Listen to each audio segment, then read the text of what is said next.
অহাকালি দিনটো এটা গুৰুত্বপূৰ্ণ দিন চৰকাৰী বিভাগসমূহত স্বচ্ছতা ঘূৰাই অনাৰ ক্ষেত্ৰত দুৰ্নীতিৰ সৈতে যুঁজাৰ ক্ষেত্ৰত আৰু চৰকাৰী কৰ্মচাৰীসকলক সকাহ দিয়াৰ ক্ষেত্ৰত হদিয়াৰ পৰা ধুবুৰীলৈ আমি সকলোতে চৰকাৰী চাকৰি যোগদান কৰিব লাগে পিছত ট্ৰান্সফাৰৰ কাৰণে আমি বিভিন্ন ধৰণে প্ৰচেষ্টা চলাও আৰু সেই প্ৰচেষ্টা চলাওতে বহুজনে ঘোষ আদিও দিব লাগে বুলি উপঢৌকন আদি দিব লাগে বুলিও আমি বিভিন্ন সময়ত শুনা পাওঁ ভাৰতৰ ভিতৰতে এইবাৰ মই এটা নতুন ব্যৱস্থা লৈছিলো শিক্ষামন্ত্ৰী থাকোতে শিক্ষা বিভাগত আৰু এইবাৰ আমাৰ চৰকাৰী বিভাগত তৃতীয় চতুৰ্থ পুলিচ সকলোৰে বাবে যে আমি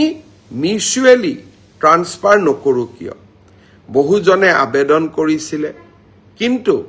আমি প্ৰায় ৯০০০ জনক এই মিউচুৱেল ট্ৰান্সফাৰৰ কাৰণে বিভিন্ন পৰীক্ষাৰ পিছত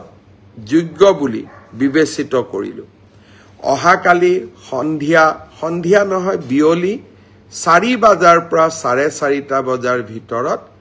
আমি আনুষ্ঠানিকভাৱে মিউচুৱেল ট্ৰান্সফাৰৰ অৰ্ডাৰসমূহ আমি মুকলি কৰিম ৯০০০ জন চৰকাৰী কৰ্মচাৰীয়ে একেলগে একে সময়তে নিজে বিচৰা স্থানত ট্ৰান্সফাৰ অৰ্ডাৰ লাভ কৰিব আজি মই শ্ৰীভূমিত যাওঁতে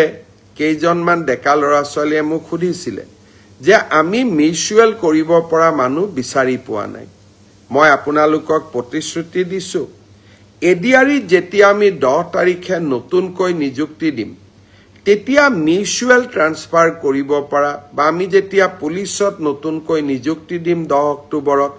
মিউচুৱেল কৰিব পৰা কিছু আৰু স্কোপ আমাৰ সন্মুখত ওলাই আহিব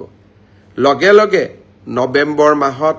আমি আৰু এবাৰ মিউচুৱেলৰ পৰ্টেলটো মুকলি কৰি দিম যাতে আপোনালোকে চৰকাৰৰ নিৰন্তৰ স্বচ্ছতা আৰু চৰকাৰৰ ইতিবাচক পদক্ষেপসমূহত ভাগ ল'ব পাৰে এই ৯০০০ ট্ৰান্সফাৰ অৰ্ডাৰ যাক আমি অহাকালি দিব গৈ আছো মানুহে কয় এটা ট্ৰান্সফাৰ অৰ্ডাৰ উলাওতে ৫০,০০০ৰ পৰা ১ লাখ টকা খৰচ হয় এতিয়া আপোনালোকে নিজে হিসাব কৰক ৯০০০ পূৰণ ৫০,০০০ কিমান হ'ব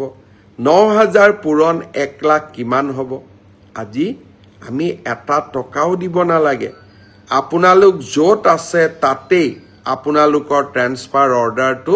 আমাৰ পৰ্টেলৰ পৰা ডাউনলোড কৰি নতুন জাগাত যোগদান কৰিব পাৰে এআই হৈছে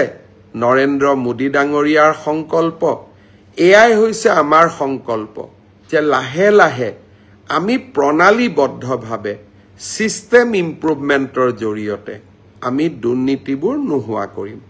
শিক্ষক নিযুক্তিত দুৰ্নীতি নোহোৱা হ'ল পুলিচৰ নিযুক্তিত দুৰ্নীতি নোহোৱা হ'ল তৃতীয় চতুৰ্থ বৰ্গৰ দুৰ্নীতি নোহোৱা হ'ল এতিয়া আনকি ট্ৰান্সফাৰ অৰ্ডাৰৰ ক্ষেত্ৰতো আমি দুৰ্নীতিসমূহ নোহোৱা কৰিম